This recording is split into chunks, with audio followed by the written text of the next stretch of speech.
Hello children. In our last video today, we have discussed about the techniques for methods of contraception, natural methods, barrier methods, chemical methods, IUDs, contraceptives and surgical methods. We have also discussed about the MTP or induced abortion, various acts that govern this act from time to time and the amendments. Then what is the safe time period for conducting MTP, and also what is the risky time period and why.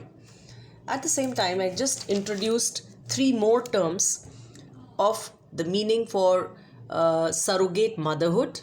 What exactly do we mean by a surrogate mother, and how is it different from womb leasing?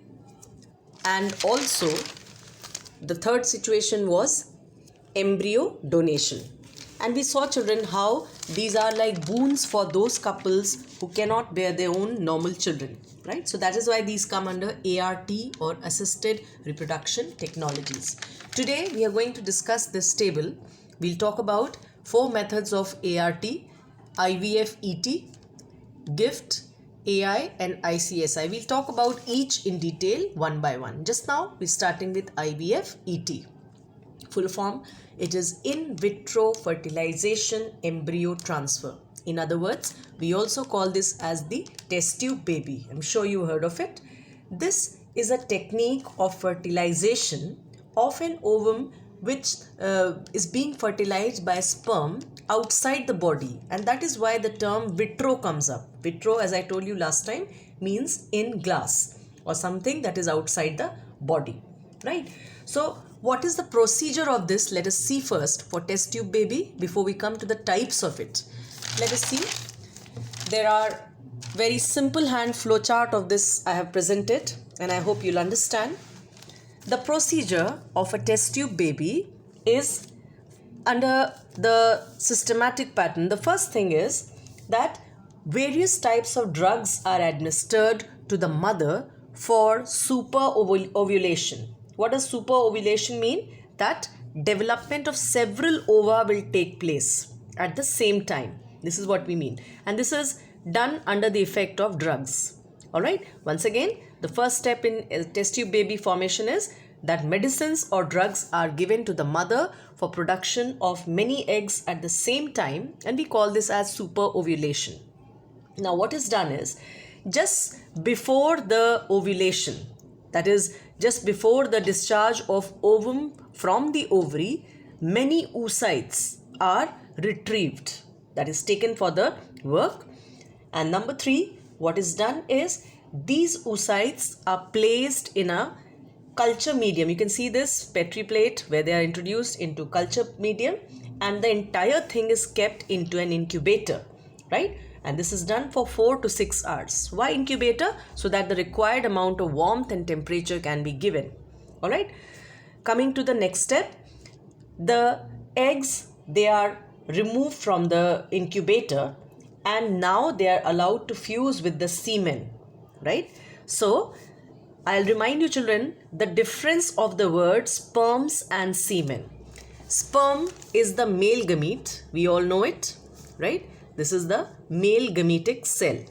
But when we say semen, S-E-M-E-N, this means the sperm plus the secretions of accessory glands, right? All the accessory glands in a male reproductive system, when their secretions have mixed with the sperm, the entire mixture is now not called as sperm but will be called as semen.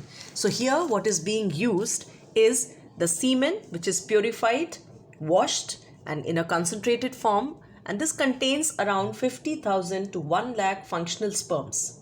This is taken and poured over the oocytes from the nutrient medium. Alright, and therefore because it is done in a fertilization part outside the body, this step we'll call as in vitro fertilization.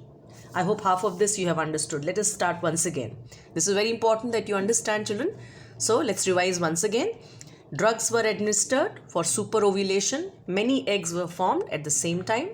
Next step, mature oocytes were retrieved just before ovulation. Ovulation means the release of egg from the ovary. Alright. Now they were taken or placed into culture medium with various balanced nutrients and placed into an incubator for 4 to 6 hours. In the next step, purified washed semen with 50,000 to 1 lakh sperms was poured over the oocytes, and the fertilization done in this way was called in vitro fertilization. Alright, now because fertilization is over, the eggs will be constantly administered under a microscope and for around 12 to 24 hours. This observation period will be around 12 to 24 hours. And what are the people who are experts in this trying to see? They are trying to see a visible sign of fertilized egg. They should be very sure, because these techniques shouldn't be a failure, because they're costly treatments. So the experts, they're looking for signs of fertilized egg. And what are the signs? 2 pronuclei and 1 second polar body. The moment they see these structures in a fertilized egg, right, they will start selecting the eggs. Once they're sure of the fertilized eggs, they will start selecting it, and now they will again incubate those eggs for around 2 to 3 days. That is a calculated time of 48 to 72 hours. And again they are left into an incubator. Why?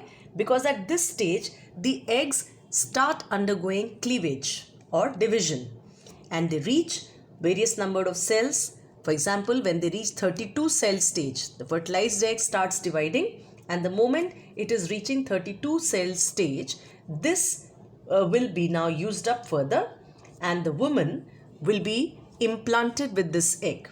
That is 32 cell stage is a very standard number. The woman, that is the wife of a couple that is planning to have the children, she will be now implanted with this 32 cell stage. And where? In the endometrium. What does this mean, children? Endometrium means the uterine lining, or the lining of uterus at 32 cell stage. I hope you've understood. Now the woman is supposed to be pregnant, because this pregnancy is not normal, but because the fertilization was held outside the body, eggs were observed for their proper fertilization through these visible signs of 2 pronuclei and 1 polar body. Now once they are confirmed after incubation period, now it will be implanted and the woman will be now pregnant, right? And further development of the body of child will be normal till birth. So such a child that is now born to this mother will be called as a test tube baby, right? So this was, I hope, very simple to understand. Now under this technique, there are 2 types of choices. One is IUT, that is intrauterine transfer, and the other is ZIFT, or zygote intrafallopian transfer. Intrauterine, intra means inside, uterine means uterus. So what is done? Embryo is transferred inside the uterus of the mother at 32 blastomere stage. Blastomere means those divided cells of the embryo. Alright. Then here what is the difference? Here the transfer of embryo or the zygote takes place at around 8 blastomere stage in fallopian tube. Right? So there are 2 broad differences amongst IUT and ZIFT. What are these? Number 1, the place of their implantation. Here it is uterus, whereas this is the fallopian tube. Where is uterus, children? I'll just like to show you through the diagram. This is the uterus, the pear-shaped body, whereas this is the fallopian tube, right? So if you just have to recollect where we are talking about, in IUT, embryo is transferred in the uterus at 32 cell stage, whereas in ZIFT, it is transferred in the fallopian tube at 8 embryo, or let's say 8 blastomere stage. This technique was developed by De Broglie in 1986. So I hope one part is clear. IVF ET. So this may be asked, children, what is IVF ET? Please explain it through this mechanism. Jot it down like this in a flow chart and try to explain and learn the steps. Then various types of it and the differences, right? I hope this is clear. Coming to the second type of assisted reproduction technology, children, where we talk about GIFT, right? GIFT, The full form is gamete intrafallopian transfer. See, as the name tells, everything is hidden in the heading only. Gamete, that means the ova and the sperms. Intra means inside. Fallopian, transfer. That means these will be transferred inside the fallopian tube. Now let us compare from this to this. Here what is being transferred to the body of mother? The entire fertilization took place outside the body, and the embryo was allowed to divide up to a standard number at 32 stage, and now it was transferred in the body of mother. But here, you know what is the difference is, here washed sperms and 2 eggs will be transferred to fallopian tube by a technique called laparoscopy. So this is done, and fertilization here occurs inside the fallopian tube. Once again, for the couple who wants to have the children by this method of gift, first it was developed by Ash et al. In 1984, and this is used in couples where the male has low sperm count. Now what is low sperm count, children? The standard sperm count is 3 to 4 ml per ejaculation, which means 200 million sperms. And low sperm count means 20 million sperms. So if in a patient, instead of 200 million, it comes down to 20, then these methods are used. So washed sperms and 2 eggs of the mother, they are retrieved and then transferred into the fallopian tube. Why it's being retrieved and then transferred? For a very sure fertilization. Reason? Because fallopian tube is the site of fertilization of ova and sperms in the female. Alright, so this is done with the help of laparoscope, and fertilization occurs in the fallopian tube. Right? Here it was outside. Coming to the third, that is AI or IUI, that is artificial insemination. Now as the name tells, children, this is done in those couples where the sperms are either absent or low sperm count is there. And how it is done? The sperms are produced, suppose they are produced in less number, they are taken and they are inserted into the cervix or the neck of the uterus of the female using a flexible catheter.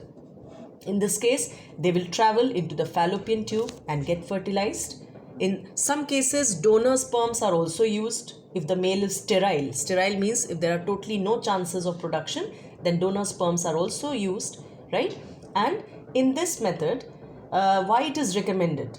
I told you, either they are absent, the sperms, or in low count, or they have decreased motility or the movement, or the various dysfunctions. Sometimes the conditions in female is also unfriendly, like the cervical condition is unfriendly or hostile, right? Or maybe presence of cervical scar or some tissue.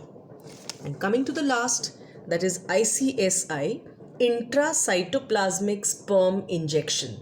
That is, suppose if this is the ovum, right? Then this is the nucleus and this is the cytoplasm. So what happens is that in the cytoplasm of the ovum, one single healthy sperm is injected directly. One single healthy sperm is injected into the ovum, directly into the cytoplasm, right? And such that it is therefore called as ICSI or intracytoplasmic sperm injection. Right. So whether we use IVF, ET, GIFT, AI or ICSI, the ultimate aim is same, children. That is, it is to have children to those couples who cannot normally have their own. Right. These children are then supposed to be slightly more technically called like test tube babies, but don't think they'll be any different from the normal children. They will be like normal children, but because like here it's born by IVF, such child will be called as test tube baby. I hope the techniques are very clear, children. So you should know basically the form of differences, why one is better over the other, what are the chances of failure, etc. Some facts I like to tell you about. The drawbacks of test tube baby, right? This is not possible with women in damaged uterine wall. Uterine wall can also be called as endometrium. Number 2, this is a very costly method. Expensive instruments are used and the facilities cannot be availed everywhere, right? Because there are legal problems, sometimes ethical problems, religious and moral problems and issues. Alright, so Dr. Petrucci in 1959 made the first attempt to produce a test tube child or baby, and this survived only 29 days. So this wasn't a very good success. Then Dr. Patrick Steptoe and Robert Edwards of UK in 1978 further developed the technique, and they were from England. So this second first test tube, which was better, more successful, was born on July 25, 1978 in England. So this was a baby girl, right? And after this, many children were born in various countries like Australia, US, and in India. The first test tube baby was, the work was carried out in Kolkata and Mumbai. So in Mumbai it was year 1986 by Dr. Indra Hinduja and Dr. Chakravarti in 1986, the same year in Kolkata. So with a few facts about this, we'll close our learning today. Next time we'll be starting with our another topic for various pre-diagnostic techniques. This will be our next topic, children. So make up your notes for everything that we have discussed for today. Read the textbook pages, children, and please feel free to ask any doubts whatsoever time to time and keep revising. Thank you.